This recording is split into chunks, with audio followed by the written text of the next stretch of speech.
Welcome to Nobody Drives in LA. I'm one of your co-hosts, Kyle. You may have heard at the end of our first episode that our next episode would be an interview with Maylin 2. We are in an election season right now, and transit items are hot topics in the local LA elections. So we'll be having a series of interviews with transit-forward candidates throughout the city and county of LA in the next couple of weeks, as much as we can manage. For this episode, we spoke to Ellis Raskin, who's running for a city council seat in Santa Monica. We talk about why you should be paying attention to elections in Santa Monica, say if you live in the city of LA proper, the importance of maintaining our biking infrastructure, our pedestrian infrastructure, and the importance of getting involved in your local community. All right, here we go. Our warm-up question for everyone is, how did you get here today? Shamefully, I drove. I came from an appointment over in Westwood, and being as it is election season, my time is unfortunately a little bit limited right now. But I'll tell you, I've been doing a lot of walking, a lot of door-to-door walking. Last I checked, I'm averaging around 15,000 to 20,000 steps per day when I'm out there in the field. And we've got a lot more doors to knock on over the next 36 days. Awesome. And hopefully some of those doors will be open from folks who listened into this podcast today. I just got my very first bike out here. I have a little folding bike. Before we met up to do the podcast here at the Santa Monica Public Library, I am doing a little bit of cosplay hunting. I'm hosting a surprise panel at LA Comic-Con this weekend, which is environmental activism in Final Fantasy VII. So I'm going around to all the thrift stores trying to find a Sid Highwind costume, accessories for this. Wait, what is that? Sorry. Final Fantasy VII is this... It is a role-playing game. I'm aware of just Final Fantasy VII. I've never heard of any other ones, honestly, like Final Fantasy V. I'm assuming there was a 1 through 6. There is a 1 through 6. But 7 is the one that... Because didn't they just have a tour? Like a concert tour. Yeah. So it's a pretty big series, but 7... really stands out as for having a lot of environmental themes, which you don't always get in fantasy literature and fantasy role-playing games. So the crux of this game is you start as these freedom fighters that are battling this like oligarchical corporation that is drawing the magical lifeblood out of the planet, nay gasoline, and then, shenanigans happen from there. But I'm doing a discussion about the environmental themes in the game and the things that we could do locally here, to help further environmental causes, which is a long-winded way of saying, I discovered since I've been riding my bike around in Santa Monica in particular, there is a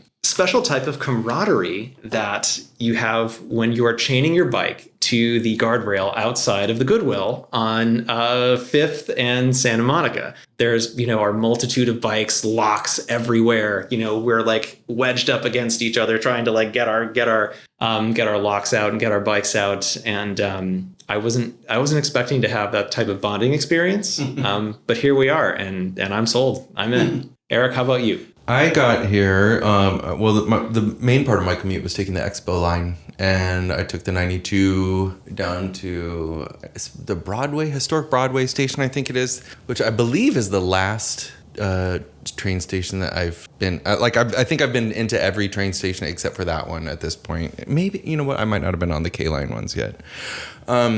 But I always like to talk about how the commute was too, and like the 92, I was like, but just in the interest of being honest, we always try to talk about like the things that aren't great or that leave room to be desired on transit. And so riding the 92 down here, there was a guy listening to a TV show or a game show on his phone with the speakers on, and all I can hear is like the canned laughter and clapping and stuff. And I was like, that's kind of annoying. But then I started thinking about it, and I was like, there's like 25 people on this bus, and 24 of them are being really well behaved and nice. And then I looked outside of the bus, and I'm like, look at all this psychotic driving. So I almost missed the Expo line because it was so hard for our bus to get in and out of this one bus stop because someone had parked their gigantic pickup truck there with nothing in the back. Even though a block east on Bellevue, there were 40 to 50 empty parking spots. I mean, it was more empty than not. But someone was like, I don't care. They did a calculation and they decided I don't care. I'm not putting on the hazards. I'm going to be here a while. They can't ticket everyone. I'm going to park my pickup truck here, and that can inconvenience 25 people on every bus that comes through here and ruin commutes. And I'm like, that's the psycho. And if I had to choose my antisocial transit villain, I would any day choose the guy who's listening to his annoying TV show, because that allowed me. I just moved forward in the bus. I was like, you know what, I'll go over here where I can't hear his. And eventually he stopped watching it. Maybe he was like, oh, this is annoying, huh? But I don't know. But yeah, so and the Expo line ride was totally fine. Totally no incidents, nothing. None of the horror stories that people. Anytime I see anything on Reddit about people saying you should take a bus, someone or take metro, people are always like, yeah, if you want to get stabbed. And crimes happen on it and everywhere. But knock on wood, no stabbings yet. Yeah, I mean, I would say the E line is very much my happy place. Yeah. Like there have been so many times that I've been doing homework or sitting and drawing, and I've just dozed off for a while, and nothing has ever happened. It is very much like when I notice my nervous system when I'm on the train, even a late night train, if I'm going home from a concert or something, compared to the death grip that I have on my steering wheel whenever I am driving, thinking, oh no, am I going to miss someone? Am I going to hit someone?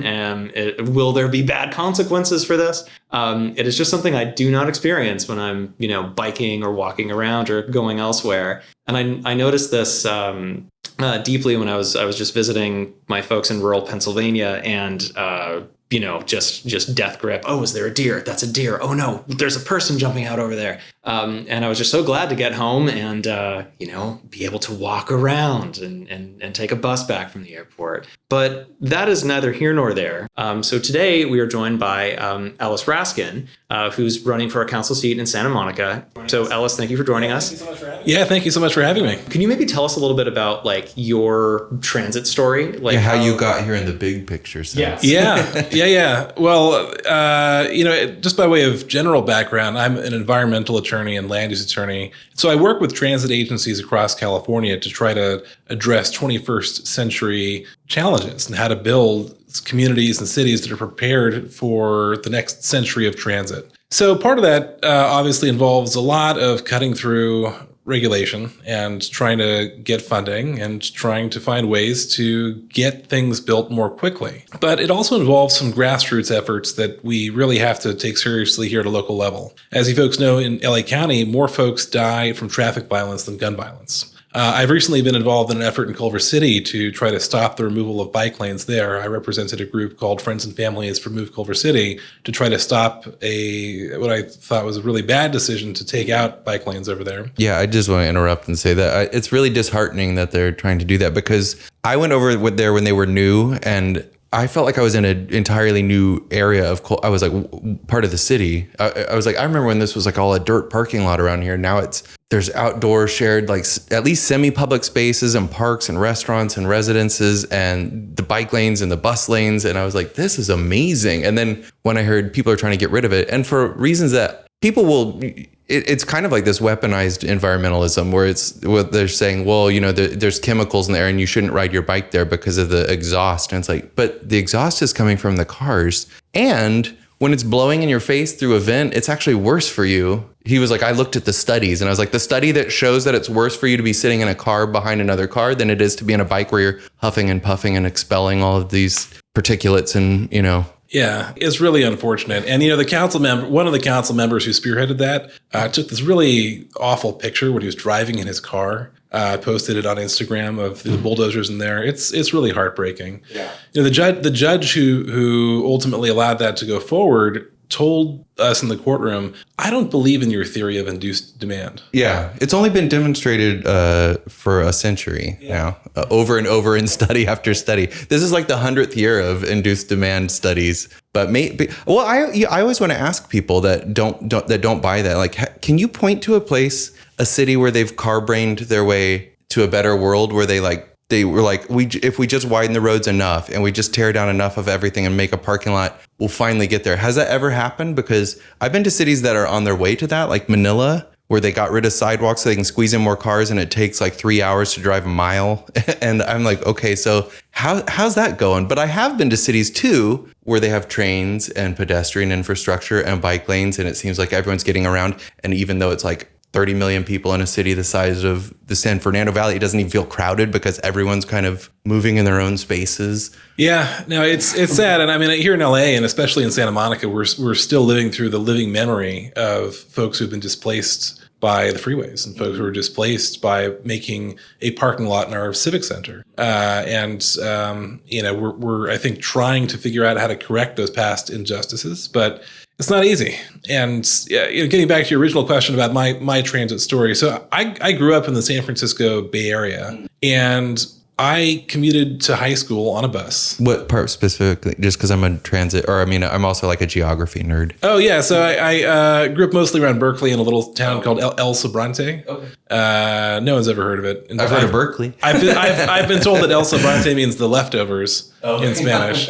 But anyways, I commuted to San Francisco when I was in high school, and I rode a bus called the 38 Geary, which I was told at the time was the most heavily traveled bus in the Western United States. And it was one of those bus experiences where every single day you're packed in there, face to face, wall to wall, and there's a real camaraderie and appreciation you get for transit when you have that daily experience. And they did a good job running it back then. They had buses coming, I think, once every 3 to 5 minutes, and they were packed each time. I have to say personally, when people argue that, oh, no one rides, metro here. Well, because people a lot of times will say like, we don't have a transit agent, we don't have public transit in LA. People will say that don't ever use it. And I say, well, we actually have like the second largest network in the country, which makes sense because we're the second largest city in the country, second largest metro. And then they're like, yeah, but no one rides it. I'm like, well, we also have the second highest ridership. But personally, and New York's is way higher, but personally, I'm never like, oh, I wish this bus was more crowded. Like, I'm okay. I want it to be used, but I appreciate when there's a seat next to me. So when people are like, yeah, well, I don't know. If you would never make that argument with a road, I feel like, where you're like, oh man, it was great. Like it was gridlock, bumper to bumper. Yeah. But no, I hear you. Like, no, I think I definitely agree with you. I remember there were so many times where it was packed so tightly you couldn't reach the handrails, and so you would just sway your body next to people with the bus stops. I've heard that Tokyo's like that during rush hour, which is why I walk everywhere when I was in Tokyo during rush hour. It's like, I'll get, because I never experienced anything like that over there where it was that crowded. But but that's a sign that, there's demand for mass transit. So looking at the Culver City bike lane removal, so Culver City is kind of like Santa Monica in that it's its own, independent city within LA County that is separate from the city of LA proper. Yeah, I think it's confusing for people. Just that there's 88 cities in Los Angeles County, and Los Angeles is just one of them. It's arguably the most important, but maybe Santa Monica. Well, I'll get to it later, but I did want you to make a case for why people that don't live in Santa Monica should follow what happens in Santa Monica too, because I think they probably should, but sorry. Yeah, well, let's talk about that, like this situation in Culver City and what's going on in Santa Monica. So Ellis, what's your perspective on, the small LA sub-cities? Why should we, why is it important to follow? For one thing, Santa Monica has really been an innovator in progressive policies in the past. And historically, other cities have followed our model in a variety of things. For example, rent control was born here. And our model of rent control became a model for other communities across the state. Some of the innovative transit policies we've adopted here, I think, can be really effective models. Well, actually, let me first give some credit to Hoboken, New Jersey, which is actually doing a pretty good job with respect to daylighting, with respect to some innovative curb designs, pedestrian infrastructure. But in terms of implementing that on the West Coast and bringing that to California, Santa Monica, I think, really should be at the forefront of being a model for how to adopt that effectively.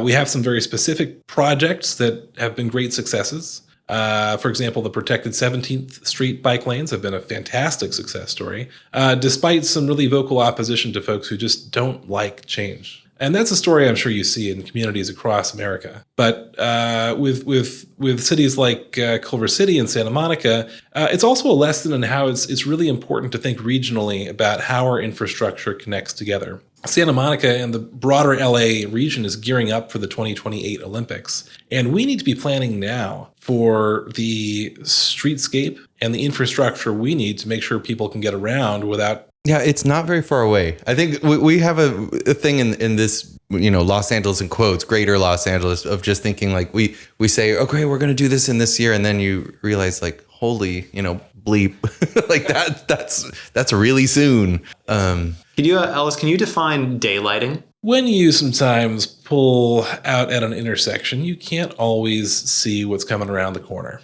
And so that's why at intersections, it's important to create some space where you're not going to have cars that are parking right up to the edge of the intersection. So you can see what's coming. That's essentially the daylighting. That was probably an inarticulate way of phrasing it. No. I think that clears it up for people that don't know what it is.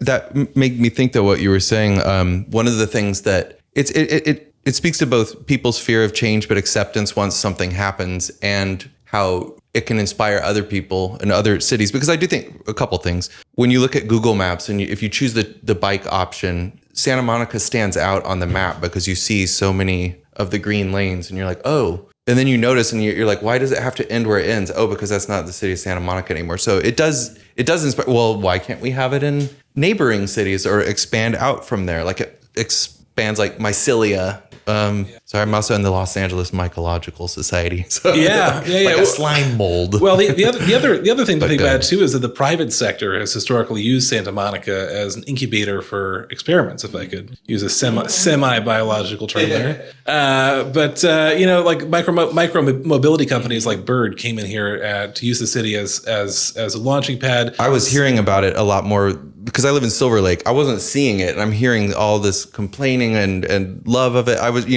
all the discussion was about I'm like, what are these scooters? Eventually they came over, but yeah, it took a minute. Yeah, Waymo did the same thing. Part of the nice thing about our city in terms of it being a laboratory is that it's a fairly well laid out grid. So if you've got machine learning type apparatus like Waymo has, then you can learn fairly easily on our grid. So I'm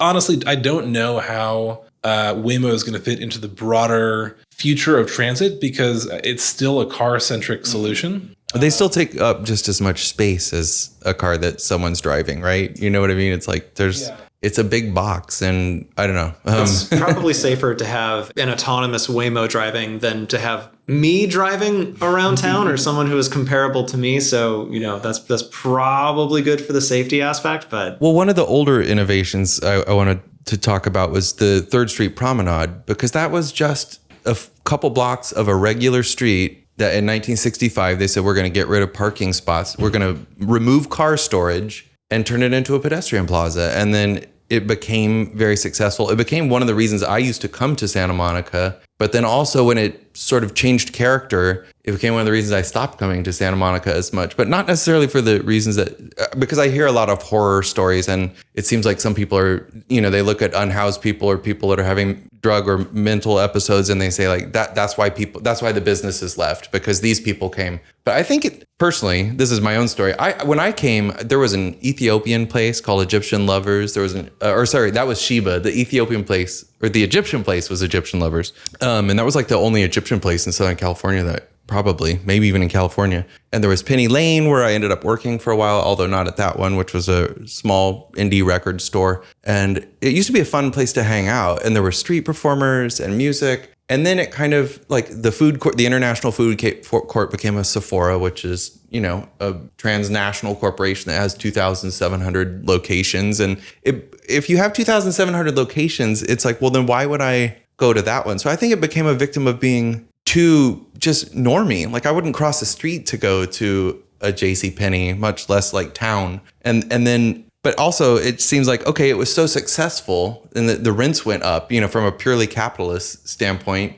It seems like they should have just said, let's replicate this on another street that has low rents and like maybe have more pedestrian plazas and less car storage so that we'll have more revenue generating places like this. I would recommend Hidden Gem the Third Street Promenade, the West Side Comedy Theater is a little, comedy theater that is like right in one of the alleyways right behind the Third Street Promenade. Cool. When I first moved out to Santa Monica, we were initially wowed by there's a train. It lets off right at the beach. Oh, there are bike lanes. What is this promenade? There are people walking here. This is great. We had lived in a rural town before that where, the nearest movie theater is an hour and a half. And I had blasted a bunch of deer. Like I'm over the car thing, and I could have sun and surf and, presumably get in pretty good shape out here. And to find once we moved out here, like with the promenade, that, oh, there's a comedy club back there. This is amazing. I feel like West Side is a neat little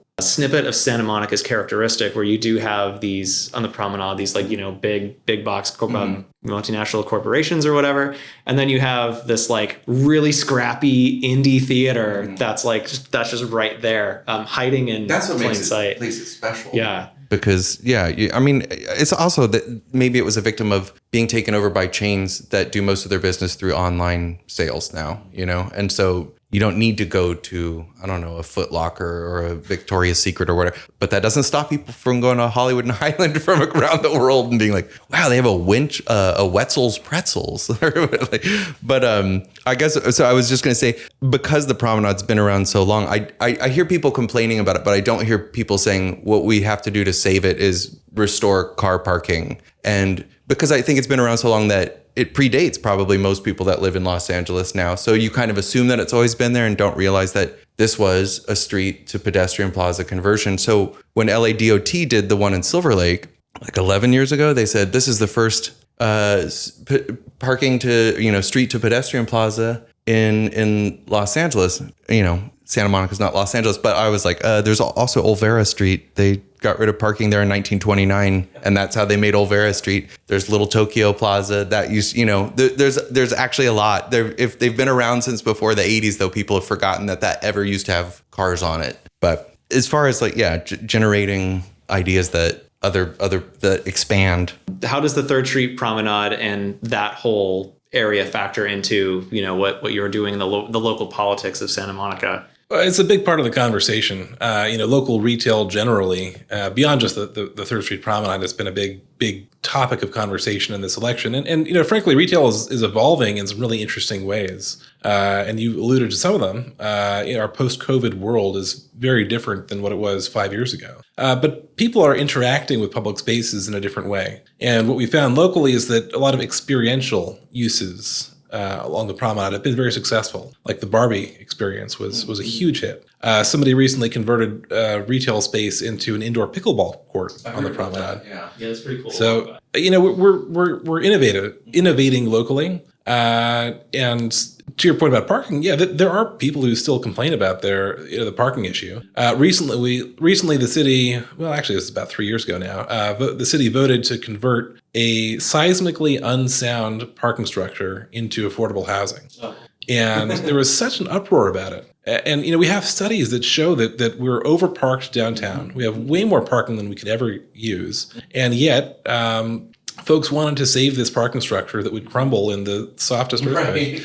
Right. To that point, too, the people that I'm running against in this election voted last holiday season to essentially make parking free during the holiday season downtown in the hopes that more people would come in and more people would park. The evidence showed that no, people weren't driving downtown. Right. So these are all, I think, various tangents to what you're talking about. Yeah, they basically tried that in Los Angeles in the 30s. They, when there was like white flight to the suburbs, they were like, well, maybe if we could get the money back if we just tore down everything that brings people to downtown and replace it with a surface parking lot. And it didn't work.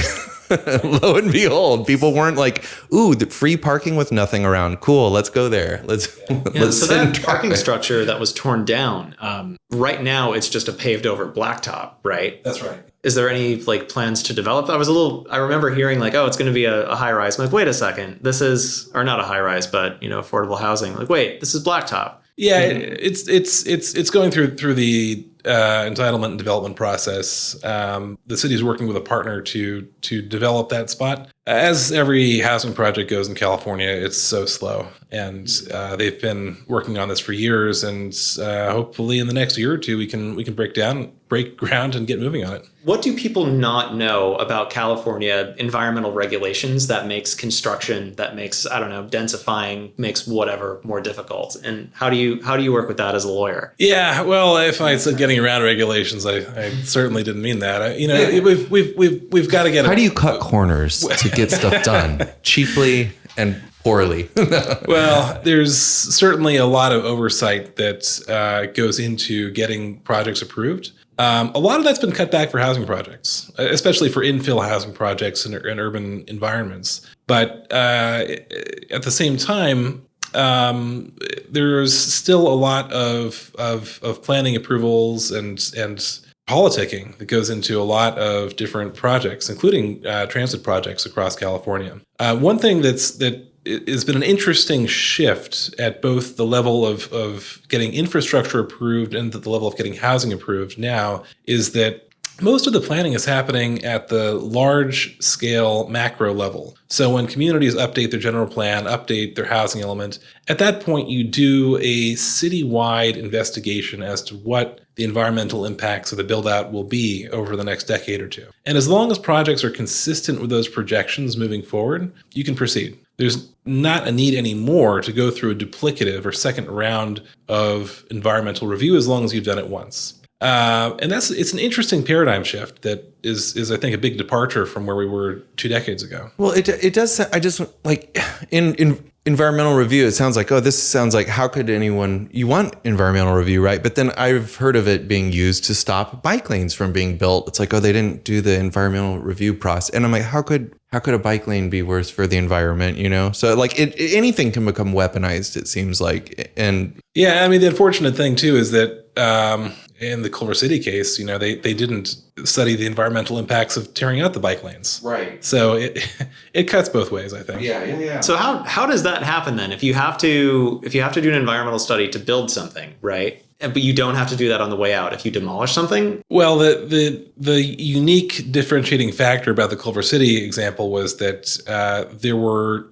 unique environmental impacts that would occur by inviting more traffic to come into the corridor. So they were essentially creating a second vehicular lane of traffic by converting a protected bike lane into a shared bus and bike lane, which could realistically be used by cars that are just cutting through, especially if they're trying to cut through bumper-to-bumper traffic to get to the turn pockets. So in all likelihood, we're going to see much higher greenhouse gas impacts, air quality impacts, and none of that was studied. We're just entering our third summer is arriving tomorrow. It's going to be hot. And sometimes people tell me like that they have to drive because it's so hot and they need the AC. And I'm like, you know what makes it hotter? But I also just wanted like big picture. So what brought you from San Francisco to here? And also what made you want to run for office? Well, how did I get here? That's an interesting story. I was working in 2015 for a justice on the California Supreme Court, Goodwin Liu, and I got a job offer to work for an environmental attorney here in Santa Monica, and took the offer, moved here to an apartment sight unseen. Not in the same apartment, but I've been in Santa Monica ever since. What neighborhood isAnta Monica? At the Pico neighborhood. Oh, really? That's funny because when I first visited out here, part of the reason I stopped in Los Angeles on my big road trip of the West Coast, because I've told this story so many times. I was like, I don't want to go to the LA. But my friends, I had 3 friends that were living in Pico, and yeah, it was a different neighborhood then though too in the 90s.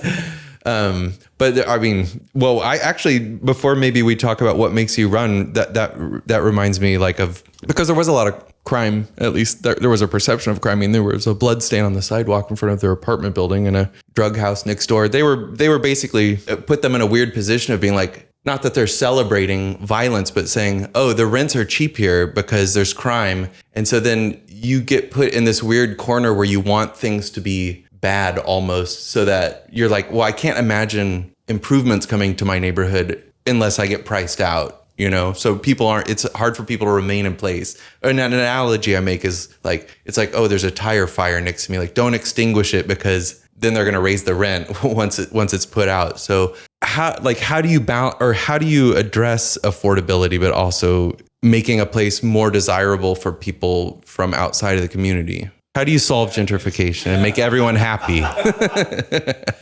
It's oh man, it's so complicated, and it leads, I think, to the question that you were going to ask next about how I got involved in things, right. and really the way that I got involved locally was protesting evictions in the Pico neighborhood, because in the decades since I've been here, the gentrification pressures and the displacement pressures have been tremendous. One of the first things that got me involved in politics was fighting a proposal to evict 19 rent-controlled apartments in a building that was predominantly occupied by low-income Black and Latino residents who've been there for decades. And the plan was to turn it into luxury condos. And it's a story we see time and time and time again. And to his credit, past city councils in Santa Monica have tried to implement some of the strictest eviction protections in California. As an aside, the people I'm running against recently, a landlord that may or may not be called Douglas Emmett, recently donated $100,000 to support my opponent's campaigns. But getting to your question about the balance that you're talking about, you have to be very intentional in the way in which you plan for new development in the city. Environmentalists universally agree that we need to prioritize dense, transit-oriented development next to transit-rich corridors. Although I do know people that consider themselves environmentalists that hate density because they think, no, in the environmentalism means me having a yard with a tree in it and sprawl. Well, like low density. I mean, it's not a point to be taken lightly. Sure. I mean, folks. I want green space too, and density. Yeah, I mean, folks that I'm running against think that building more housing is bad for the environment. Right. You hear that argument a lot, but it is also it's relevant mentioning, I think, that Pico neighborhood, was the historically Black neighborhood, and that's also not a coincidence that that's why the freeway goes through there. Oh, absolutely. It's like you will bear the brunt of this, because your property values are not as high, and you don't matter as much as to us as constituents. So. Like we're going to slap a freeway right through there for everyone else's convenience and for your cancer. Well, I mean, but you can balance renter protections and keeping folks in their homes with selective redevelopment of underutilized spaces. Ideally, spaces in Santa Monica that aren't currently occupied by housing. Are you talking about the airport? Well, not necessarily. I think to be honest, I think the airport should probably be a park. I think we can do significant upzoning in areas around the park, but it's a once in a multi-generational opportunity to have a contiguous piece of land of that size. And so it's difficult to get that back if you start reprogramming it for non-park uses. Yeah, I'm all for, just to be on the record, I'm all for affordable housing and green space. I don't think, as a poor person, poor people like parks too. Yeah. But I mean, to your point about the Pico neighborhood, I mean, yeah, it's a real challenge. And I think what we have to be really cognizant of as we move forward is figuring out how to keep people in their homes. Because we've seen empirically in communities across America that keeping people in their homes is the best way to stop homelessness. Yeah. Just to like put it another way, when people talk about homeless people, they made bad decisions in life. Their bad decision was not being able to pay rent for most of them, Yeah. And then the second biggest group is fleeing domestic violence, which seems like a good decision personally. But yeah.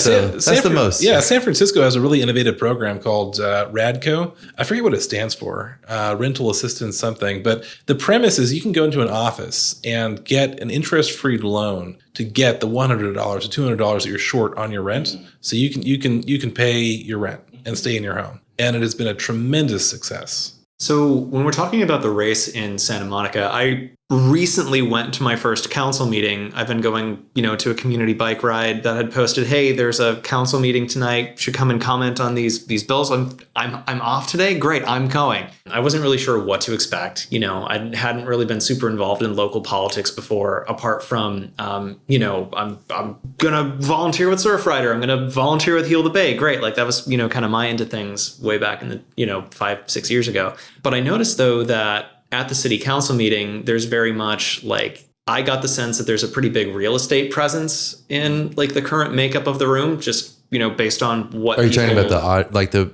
people that are in attendance or the people on the like the people on the council? And again, this might just be me projecting my experience on it, but it felt like whenever a real estate item would come up in the council meeting that, this person asked to be recused, this person asks to be recused. But meanwhile, 80%, give or take, of Santa Monicans are renters. So it seemed to me like there's like that kind of, I don't know, that kind of divide in our local politics very much falls on like, are you an owner? Are you a renter? It makes me think too of, growing up in a swing state, right? Like the focus in Pennsylvania right now is very much like national elections. Mm-hmm. So I got to talking to my conservative friends and I asked them like, hey, PA doesn't have any state ballot measures, but do you know what your local races are? Do you know what's going on in the city of Scranton? It's so much more impactful on your life, just local politics, and yet so much less engagement. And I don't know if it's always been that way or if it's part of just the media consolidation and like small newspapers dying and the entire focus being on the presidential race. I mean, I've heard people say, I've mentioned this before, I think. I had a neighbor that was like, I vote in every election. I was like, really? Like, you mean like neighborhood council? And they're like, no. I mean, once every 4 years, the only one that counts. And I was like, you live in California, your vote will not change. not to encourage people not to vote, but for president. But whoever's going to be president is, not going to be swayed by a couple people in California. And I think that's a great gift of, the city of LA in particular, because your local elections and like at your city council meeting, like if you make a comment at a city council meeting, your council members will hear it. Maybe they'll boot you off before your time is over if you politely upset them. But like your voice can be heard. You can get involved in things, and that has been like for me personally like the greatest gift of moving to LA has not been, or Santa Monica technically, but the greater LA area. The greatest gift of being out here has not been like, art and whatever that I thought I was going to pursue. It's been volunteering. It's been getting involved in whatever is going on. So what, Ellis, is your perception and what is like your experience of the local like political landscape now that you are, running for a council? And like, what is the makeup of the current council and what should we? Well, and just to clarify for me, how many people are up for re-election right now and how many are running? Yeah, so we have a 7-member city council. It's all half the size of Los Angeles, even though, which is more a comment on just how small Los Angeles is. Well, it's at large, so everybody votes for all of the council seats. Okay. And so this year, as we do in every presidential year, there are 4 seats that are up for election. This time, there are 2 incumbents who are running for re-election. Both of those incumbents happen to be landlords. Both of those incumbents happen to have gotten that donation I just referenced from a certain landlord who may or may not have tried something at Barrington Plaza. Yeah, that guy. Google Barrington Plaza if you don't know about that. And so they're running with 2 other folks who are really political outsiders who no one's ever heard of before. I'm running on a slate with 3 other progressive Democratic Party endorsed. We're all endorsed by the Democratic Party, endorsed by the Sierra Club, endorsed by Santa Monicans for Renters' Rights, and many, many others. Streets for All, we have to give a shout out to. Streets for Are you All, endorsed by Streets? Okay, there we go. Because we've guest of the show, Michael Schneider, not who you haven't heard that episode yet. But yeah, we're running. So it's myself, Dan Hall, Barry Snell, and Natalia Zernitskaya. We are all running on a campaign of restoring progressive values to Santa Monica. In 2020, something interesting happened in our local political landscape. The progressive majority, which has generally held all or almost all of the seats over the last several decades, saw 3 what I would call non-progressive candidates win seats in the 2020 election. Is it fair to call them regressive, or is that?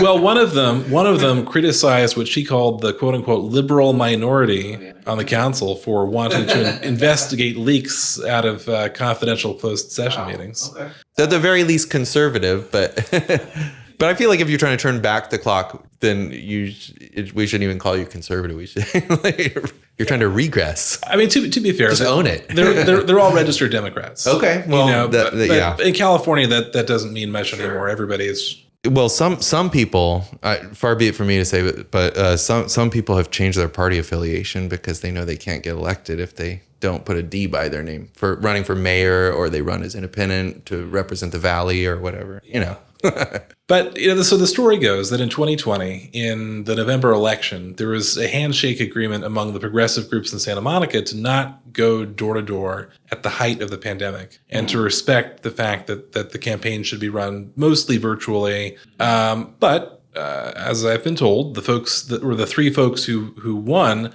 had a really strong ground game, and they got out there and went door to door, and they won 3 seats. And it was a weird time politically. It was a time shortly after Santa Monica was affected by riots following the murder of George Floyd. It was a time when we were still recovering from the COVID pandemic, and what we saw in 2022, I think, was a return to the norm. So in 2022, there were 3 open seats. There were 2 progressive candidates who won by large numbers. Natalia Zernitskaya and I both ran in 2022 and ended up splitting the vote. It allowed a non-progressive candidate to sneak in and take that 3rd seat. And now we're at a point where we're trying to restore progressive values. And it really is, I think, a question not so much of real estate versus non-real estate interest, which it is to some extent, but it's really, I think, a microcosm of the conservative versus progressive policies that have played out broadly across California and across the Los Angeles region. The folks who are running against have actively campaigned against things like safe streets. They've called for more parking in the city. I call that all zero vision, because Gil Cedillo accidentally inverted Vision Zero once and said he was for zero vision, which, just given Gil Cedillo, I was like, oh my God, we have to, that has to be like the tag. Yeah. I'm running for zero vision. Daylighting, that's not part of zero vision. That's all about seeing. But these folks too, they recently voted against a measure that would have applied ethics rules to the city council. Yeah. They voted against a measure that would have banned gratuities for city council members. So it's weird. It's not the kind of values that I think most Santa Monicans truly support. I think most Santa Monicans want to see folks running who will support not just government integrity, but also forward-thinking policies like safe streets, like affordable housing. We're at a point in time, and I don't have to tell this to you, but there are thousands of recent Santa Monica high school graduates who will not have an opportunity to move back to the city where they grew up, and it's because we're not building a city that's prepared for 21st century challenges. So, practical question, going back a step, talking about how in the last election you and Natalia split the vote. What are the mechanics of Santa Monica City Council elections? Like, how is it decided who gets the seat? Well, it's just the top vote. The top vote getters get the seats. Oh, and okay. So when you get your ballot, you can vote for if there are 3 open seats, you can vote for up to 3 names, or three or less names. And is it a partisan race? I mean, is that declared on the ballot, the political party? No, it's all nonpartisan though. Although both ways kind of make it tough when everyone's a Democrat. I think that's part of the reason people don't. This is just my theory, that people don't vote always as much because they think like, well, I'm a Democrat. Everyone that's running is a Democrat. Like, I can just sit this one out. But I mean, I guess if you're coming to for the big election, the national elections, hopefully you are voting down ballot and stuff too. I think personally, I feel like there's been a change in. I think partly, honestly, when Trump got elected, I think people were like, wow, how do I deal with this for the next 4 years? And then they looked and they were like, oh, that's when people started paying attention to judges, for the first time. Because I know I didn't used to vote for judges. I'm like, I don't know any of these people. They don't have endorsements usually. Now I'm like, okay, who are these people? Because and I think there are more endorsements and organizations endorsing judges and saying what their reasoning is. And I think there's more attention on local races because you realize, even though practically everyone's a Democrat, that does not mean that they are all representing the same values or have the same vision. I mean, a lot of times they have like opposite vision, like starkly different vision. Yeah, it's interesting here in Santa Monica. I think that there is a change in the way that folks are engaging with local politics. So much of the public discourse happens now through social media. Our local press is not what it was 20 years ago. We don't have hard-hitting investigative journalism telling folks what's happening in City Hall, and folks, I think, have to do a little bit more self-education to understand what's happening locally. And I think that's generally true across a lot of the small cities in the LA area. Yeah. So self-education is it's a word that fills me with dread. I do my own research, right, okay? I don't trust experts. Yeah, conspiracy is coming or something like that. And I worked in the yoga and wellness industry for a while, so that was like, when I got out of that, I was like, okay, I'm gonna start taking environmental science classes at Santa Monica College now, because I need to deprogram my brain from years of do your own research yoga talk, right? It's crazy. I just have to say, like, at the beginning, I think everyone had that experience. Like, I have a neighbor that is a big yoga person. I was like, why did the whole yoga community all decide? Like, it seems so weird, but anyway, we don't have to go down that rabbit hole. I mean, there are some weird culture wars happening, I think, in terms of the mobility space on Facebook and social media. Yeah. Well, one of the things I like about local politics is that it is a little bit harder to. You can't turn to MSNBC or Fox for everything to be like, so how do I feel about alfresco dining? Because I kind of like eating outside, but is that like war on cars type stuff? Or like people aren't sure, so they actually have to engage their brains and think about stuff and come to conclusions. And, that's sort of refreshing. Well, it's an interesting back and forth. I mean, in Santa Monica, you refer to the fact that there are folks who call the Expo line the crime train. Oh, yeah. I think you said that earlier. No, I don't think. Maybe. I don't know. Yeah, because I actually hadn't heard that before. But it's a common dog whistle. I mean, you see it across LA, across America. Correlating crime and homelessness to the presence of public transit in your community. Right. And that's a hard one to. Well, it's also just, it's a broader thing in the U.S. is like everything public is bad because we've underinvested in it. So it's bad. We're actually sitting in the Santa Monica main branch library right now, which is really nice, I have to say. But and normally record at the Octavia Lab, which is amazing, or the Pio Pico Library in Koreatown, which is amazing. So you can have great, like this public library trumps anyone's private collection, but you hear public restroom, you think, ooh, gross. You think public transit, oh, crime. Public housing, oh, scary. My boss at the grocery store I work at, he grew up in public housing, but in the Netherlands, that's 38% of housing, and there's no negative stigma against it. It's in America where we're like, everything public is bad. Let's let private handle everything. Well, that's the world we live in for like the last 50 years has been let's let the private sector handle everything. And if you like everything how it is now, then keep supporting, like, let the private sector handle everything and let's not invest in the public sphere. Well, another dimension to that's playing out across Los Angeles is the quasi-privatization of public spaces. And now with there's terrible decisions coming out of the Supreme Court that allow you to essentially round up people sleeping in parks, this Grants Pass nonsense. What we're seeing in Santa Monica is an interest among some folks in government to essentially make our public spaces only for Santa Monicans and only for people who happen to be renters or homeowners in Santa Monica. Sounds like Lacey Park in San Marino. You have to like pay to get in if you're not a resident, and it's open for Yeah.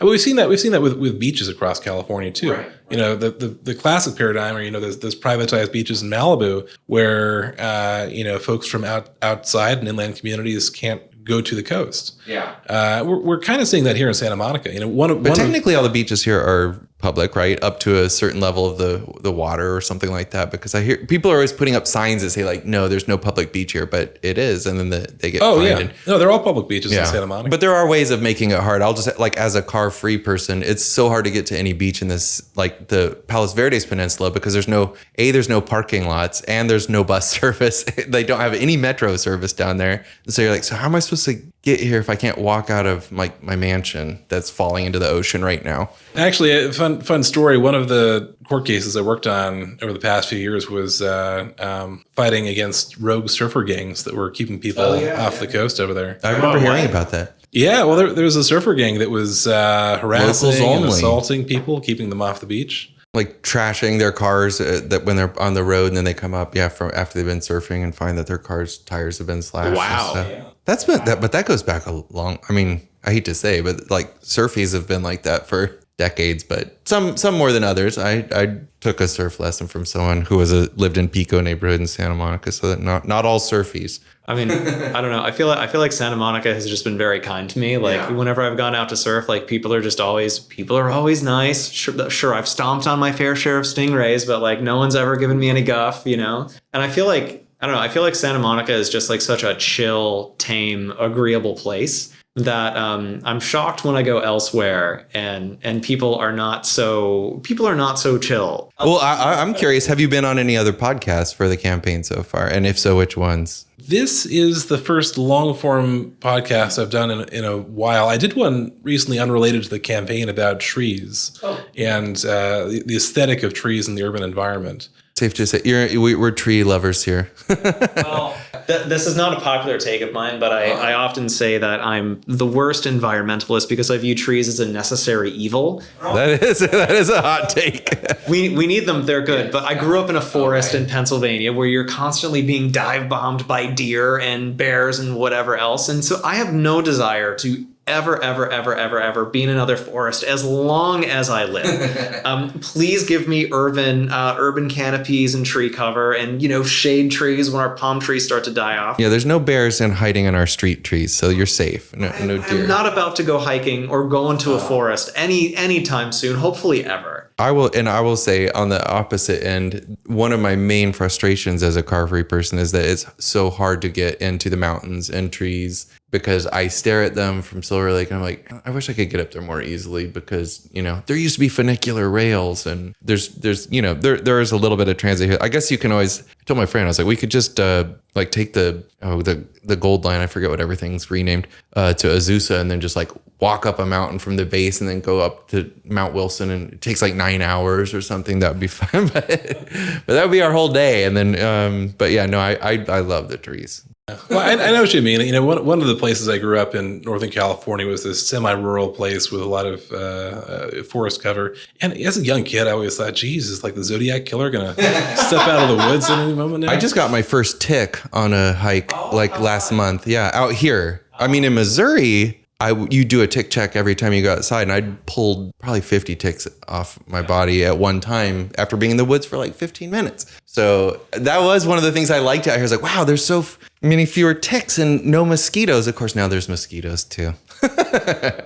Everything came. There's still others. I don't want to name and jinx it, the other bugs that have not followed me out from Missouri. Well, you know, I think what's relevant for all voters, but especially for your listeners, is that this really is going to be a very impactful election in terms of how the future of transit in Santa Monica will be developed. The folks who get elected now are going to be the ones who are planning for the 2028 Olympics. The folks who get elected now are going to be planning for the closure of the Santa Monica Airport, fingers crossed, in 2028. And these are the folks who are going to have to make decisions about how we're going to build a future for folks who've been priced out of our community. How we're going to build a future for folks who commute for 4 or 5 hours a day to support our local economy. You know, by any metric, there are somewhere between 100,000 or 200,000 people who come to Santa Monica every day, mostly in cars, to support our local economy. Can I just ask for a clarification? Does Big Blue Bus have like points that it reaches outside, well beyond Santa Monica, right? Because we got to shout out Big Blue Bus because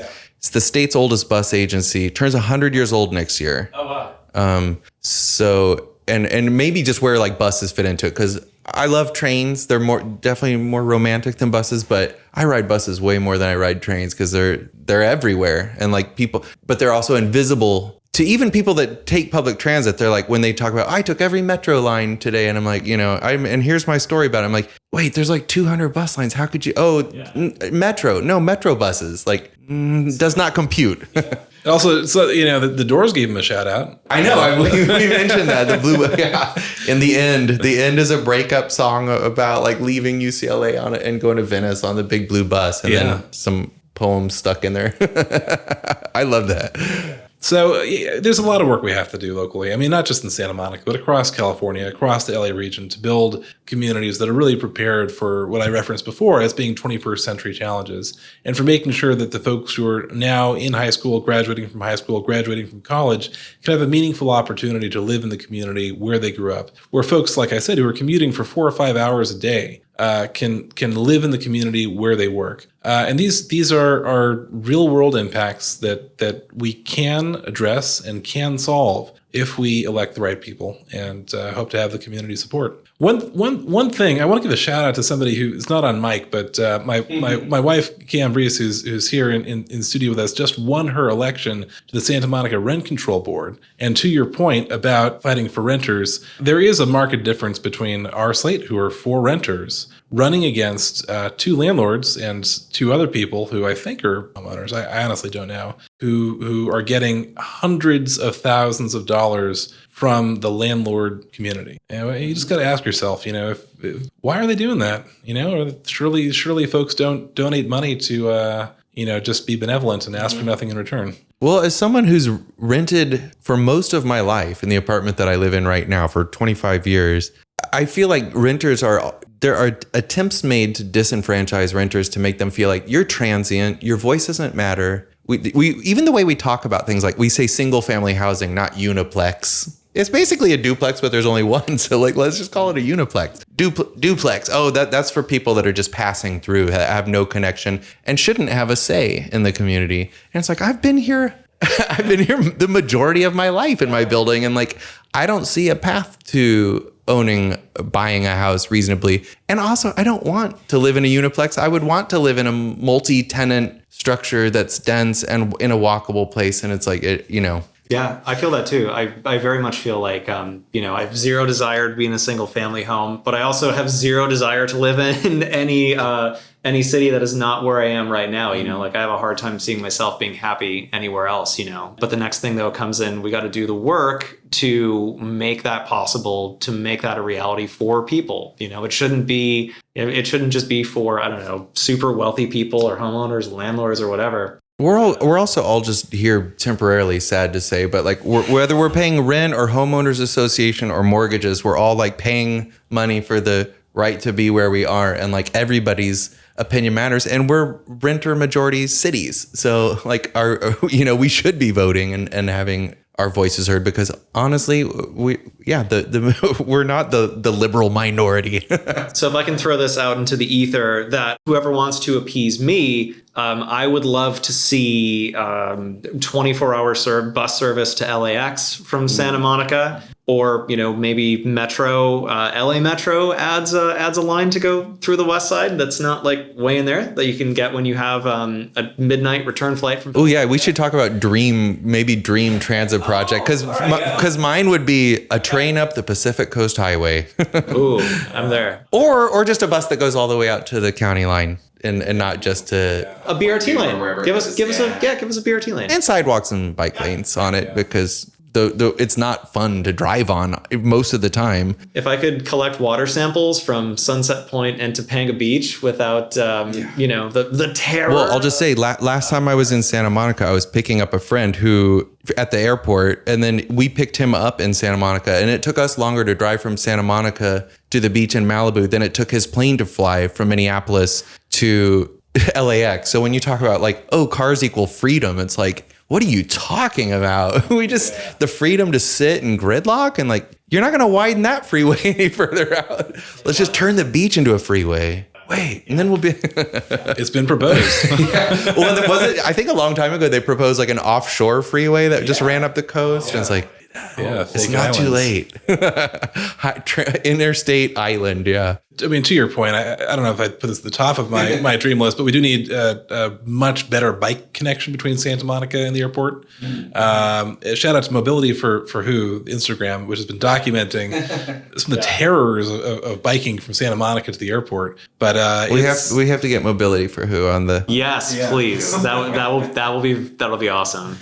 So once we get the Purple Line out to Wilshire, I would love to see a light rail line that goes from the Wilshire stop here in Santa Monica down to Venice, to Marina del Rey, and possibly further down to the beach cities. Honestly, that's probably not in the highest trafficked corridors, but just for my own personal convenience, I'd love to see that. I don't think, I personally feel like we live in the richest state and the richest country in the world. And like, we should be able to have stuff that's not just about like, well, will it turn a profit or whatever? Like, that's not the whole reason we have a public sphere is to like make a profit. It's like, no, let's just have nice things too for the public. How about the Gay Line actually going north? I think that last I saw that would be one of the most, if not the most heavily trafficked. Yeah, I definitely don't want to say the heavily trafficked ones we do need too. I mean, we should, like the Vermont needs to, that needs to be a train like tomorrow, and there are a lot of high ridership lines that would be great to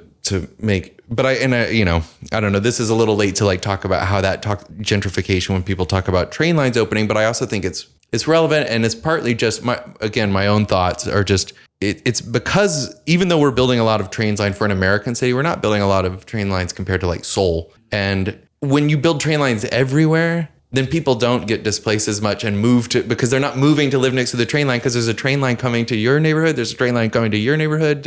So you don't have to wait or like move into push people out to go to the neighborhood that has the hot new amenity because it's like everyone's getting amenities. Well, that implicates the question too, whether you need a train line just because it's a train line, or whether you could do, protected bus lanes or other. If we just took every Metro Rapid bus that had formerly been there and then turned that into like a BRT. Yeah. Oh, that's my second wish list item related to this. I would love to see a BRT lane on Lincoln. I thought there were plans for that. As far as I'm aware, it's in the universe of long-term plans. Okay, yeah. But it's, obviously one of those things where you got to find a funding source. And you'd have to displace empty cars. So final closing thoughts? This is a really fun podcast. And I feel so honored to have a chance to talk about this with you. This is the kind of stuff that I talk about when I'm with friends, when I'm with colleagues all the time. And it's such an important conversation to have. And I'm so glad that you're bringing this to the people and you're carrying on this conversation. It is absolutely essential for our future. So thank you. Thank you. Thank you so much. You're our first politician, and yeah, or as they say, we're all just passengers in this bus called life. Yeah, there's another good one. So Ellis, where can people follow you? Where can people find you? How would you like folks to interact with you? Well, you can check out my website at electellis.org. You can find me on Instagram at ellis.raskin. And honestly, folks should feel free to just email me. You can get me at ellis@electellis.org. One of the great things about local politics is that you can really connect with people at a level that you don't have an opportunity to when you're running for higher office. And so if folks want to grab a coffee, talk to me about things, talk to me about your dream transit projects, reach out. Awesome. Eric, what do you have going on? You can just find me by searching for me on the internet, Eric Brightwell, and you'll find all the social stuff. I will say that I will put in a plug for the last kind of thing I did that was mobility related. I finished a bike ride to all of the nominal ethnic enclaves in the city of Los Angeles. So we rode to Thai Town, Koreatown, Little Tokyo, Chinatown, Little Bangladesh, all in a day. And then, since we were doing it, I was like, let's ride through where Little Italy used to be in Frenchtown and Little Havana. So we made this big, it was like 35-mile loop. Did it over the course of 2 days. I actually think it would be more fun if it was 3 days and if you stayed somewhere along the way. So I called it the Los Angeles Grand Tour. I filmed it and made a little I don't believe in like short attention spans, so it's like a 22-minute edit on YouTube. So if you just pretend it's like a half-hour show without commercials. There's no music because I don't know, I won't go into that. It's just the sounds of the city and just shots from around all these neighborhoods, because I think one of the things I love about Los Angeles is that you can feel like you can travel the world on a budget. We did this for $0. I mean, I bought like a sandwich and some stuff along the. You have to eat, but just for the, we didn't have to we didn't buy tickets to anything. We just rode to all these places and ate multiple meals. And me, if you're listening to this podcast, the if you're listening to this podcast the week that it comes out, and you also happen to be going to LA Comic-Con on Saturday, I will be hosting the Environmental Activism in Final Fantasy VII Rebirth panel Saturday at 2 p.m. in room 411. My Instagram, which is full of photos of trash and nature, is Kyle Rebarf. You can subscribe, leave us a comment or a review wherever you happen to be listening to this podcast. If you have questions for us, feel free to email us. Our address is, I believe, nobodydrivesinlapod@gmail.com. That sounds right. Our Instagram is nobodydrivesinlapod. That sounds right. Also, if you'd like to be a guest. Or you know other good, you want to nominate other guests. Yeah. Yes, nominate a guest. Thanks, Ellis. We'll Thank you. Yeah, everyone. thank you.